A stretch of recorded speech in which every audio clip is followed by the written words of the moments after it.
What's up everybody, AnOldSchoolPro here, and welcome back with another League of Legends video.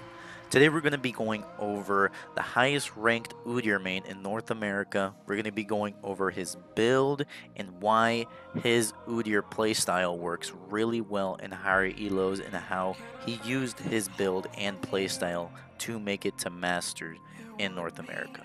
Let's get into this. So the summoner spells you want to be going are Smite and Flash. Smite obviously because you're a jungler, and Flash mainly because of the outplay potential. You can go Ghost with UDYR, but the fact that you can do more outplays with Flash, such as flashing over walls, flash stunning certain champions in team fights or when ganking, makes Flash a much more favorable summoner spell over Ghost with this UDYR build and playstyle. So the runes you're going to want to be going are 9 attack speed marks, 6 flat CDR glyphs, 3 scaling CDR glyphs, 8 scaling HP per level seals, 1 flat armor seal, 1 attack speed quint, and 2 armor quints. This is a pretty ideal rune page for this build as you're going to be building full tank, and it also gives you late game tankiness and early game damage and sustain because of the attack speed and the CDR you get early game with this. The masteries you're going to be going are 12, 0, 18, 12 points in that ferocity tree because of the early game damage. Gonna want to be doing early game ganks with this build, so the ferocity tree is definitely helpful, considering also you are going to be maxing Q and R, so the damage will definitely synergize with this tree.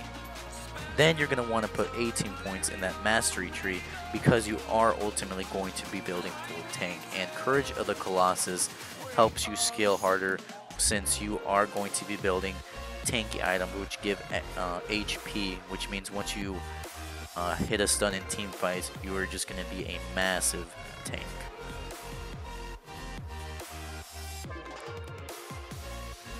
So like I said, with the abilities you are going to be maxing Tiger and Phoenix stance. It does sound weird, but since you are going full tank and you are going the early game damage, it makes sense to max out these abilities first. You don't want to max Turtle because you are going full tank, and just having more tankiness at this point isn't really going to help you. So having this double damage you get from both of these abilities will not only make you useful in team fights, but also make you extremely tanky since you won't need to build any more damage items because you maxed out Tiger and Phoenix.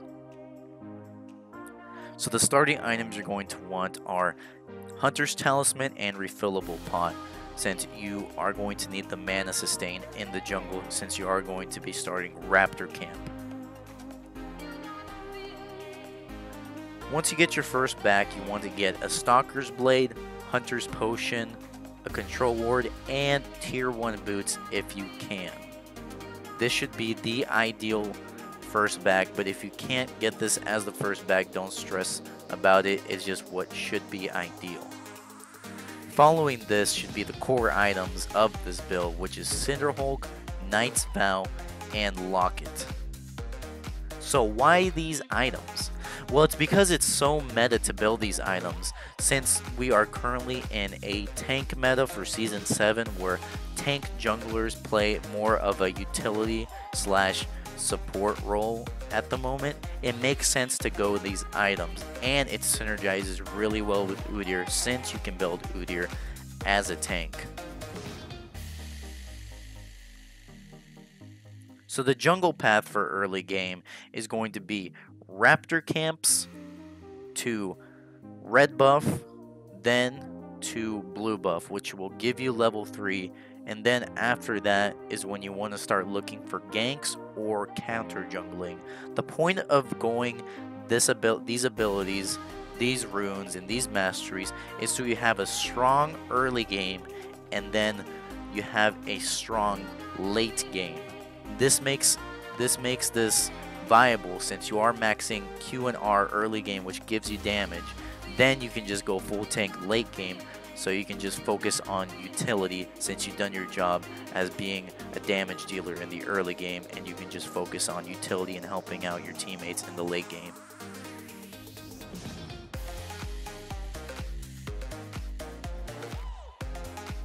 So the playstyle you're going to want to be going with UDYR, with these items and these runes and masteries, is a TDM style playstyle, which is team deathmatch. You don't want to be going split pushing, you don't want to be going gates for the most part. The whole point of building Knight's Vow and Locket is to go full utility to help your AD carry by binding Knight's Vow to them, Locket to make sure your AD carry doesn't go from 0 to 100 because of the enemy team AP carry. These are all items that should benefit your team for the most part, and that is why this TDM playstyle building UDYR with full tank but still maxing Tiger and Phoenix Sands just works so well, because you still deal a decent amount of damage in team fights, but what's more important is just the huge amount of utility you bring to your team, which ultimately makes you win team fights and in the end makes you win the game. By the way, this isn't something very unique. People have been doing this with a lot of tank champions at the moment, such as Maokai, Cho'Gath. All these tank champions, people have just been building all these utility tank items because they just work so well in the current meta, and they just so happen to work extremely well with UDYR as well. Don't get me wrong, a lot of tank junglers have been becoming meta recently, such as Maokai, Cho'Gath, Rammus, and with these items, it just made UDYR even stronger. UDYR's been a hidden OP for a while because of this UDYR playstyle and build, because it just works really well in higher elos, playing as a utility champion, especially in this patch and season. So it's nothing really special, but it just works really well, and it's really strong right now. People just don't realize it. But I'm putting out this video because I want people to realize that, you know, UDYR's not useless.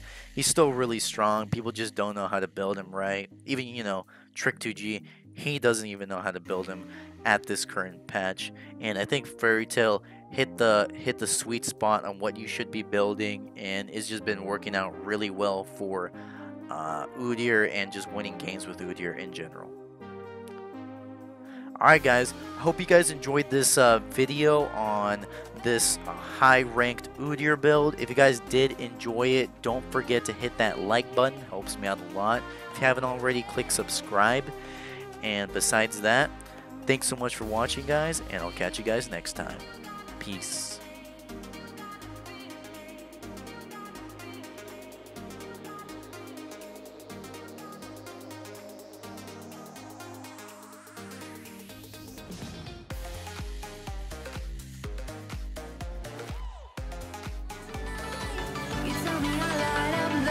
Sky.